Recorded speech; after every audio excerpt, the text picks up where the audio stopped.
یہ زینت شیخ ہیں، یہ کہہ رہی ہیں السلام علیکم مفتی صاحب۔ وعلیکم السلام۔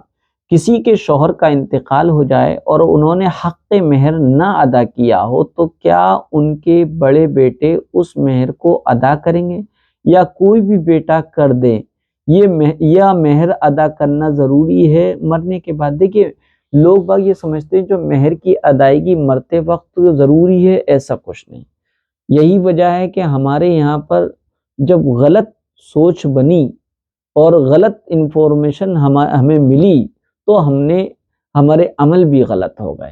عام طور پہ لوگ یہ سمجھتے کہ مہر تو مرتے وقت دیا جاتا ہے یا معاف کرایا جاتا ہے، یہی وجہ ہے کسی کو جہاں کنی کا وقت ہوتا ہے تب اس کے پاس اس کی بیوی کو بیٹھا لا جاتا ہے اور سارے رشتہ دار فورس کرتے ہیں اور کہتے ہیں بہن معاف کر دو معاف کر دو۔ وہ کہتی ہیں ہاں میرے اللہ نے اپنا مہر معاف کیا، اس نے کہا معاف ہو گیا۔ اس طریقے سے معاف کروایا جاتا ہے جس سے معاف بھی نہیں ہوتا ہے۔ دوسرا یہ کہ کبھی کبھی اس کی مہلت ہی نہیں ملتی تو مہر کی ادائیگی کی جو ہے مرحوم کے چلے جانے کے بعد مہر کے بارے میں جو ہے سر جوڑ کے سب رشتہ دار بیٹھتے ہیں اور کہتے ہیں اب کیا ہو۔ تو یاد رکھیے گا مہر عورت کا حق ہے، اس کو دے دینا چاہیے۔ مہر کا تعلق موت اور رشتے نکاح کے ختم ہونے سے نہیں ہے، بلکہ مہر پہلی ہی رات میں ادا کر دے، یہ زیادہ بہتر ہے۔ اگر کسی نے اپنی بیوی کا مہر نہیں ادا کیا اور اس کا انتقال ہو گیا تو ایسی صورت میں شریعت یہ کہتی ہے جو وہ مال چھوڑ کر گیا ہے، مرنے والے نے جو اپنی ملکیت میں جو کیش، پراپرٹی، زمین، مکان، جائیداد، دکان، زیورات اور جو بھی جتنا بھی مال ہے سارے وہ ترکہ کہلاتا۔ اس ترکے میں 4 حق ہوتے ہیں۔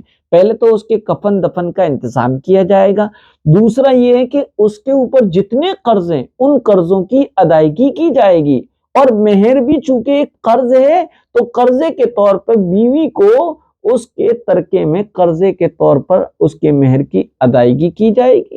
پھر اس کے بعد وصیت کی ادائیگی، 1/3 مال سے وصیت ہوگا۔ پھر اس کے بعد جو وارثوں کے رشتہ داروں کے حصے قرآن و حدیث میں بتائے گئے ان کو اس سے دیے جائیں گے، وراثت تقسیم ہوگی۔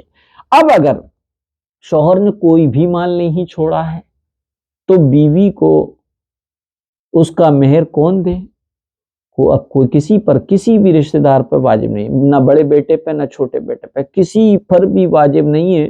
اگر اس کی بیوی نے معاف نہیں کیا تو حشر کے دن اس شوہر کو اپنی نیکیوں کے ساتھ اپنی بیوی کا حق مہر دینا پڑے گا۔ اور اگر بیوی معاف کر دے تو یقیناً صاحب حق معاف کر دے تو اللہ بھی معاف کر دے گا، دنیا میں بھی معاف کر دے گا، حشر میں بھی معاف کر دے گا۔ ہاں البتہ اگر اولاد از خود یہ چاہے کہ ہمارے ابا نے جو ہماری امی کا مہر ادا نہیں کیا تو کل آخرت میں ان کی پکڑ نہ ہو تو اس کا ایک طریقہ بیوی خود بھی معاف کر دے۔ اگر کیا ہے بیوی معاف نہیں کرتی تو کوئی بھی اولاد اپنے طور پر اپنے والد کے اس قرض مہر کو، مہر بھی چونکہ قرضہ ہے، اس کو ادا کرنا چاہے تو ادا کر سکتی ہے، یہ احسان اور تبرع ہوگا اولاد کی طرف سے، لیکن اولاد چاہے چھوٹی ہو چاہے بڑی ہو اس پہ واجب اور ضروری نہیں ہے۔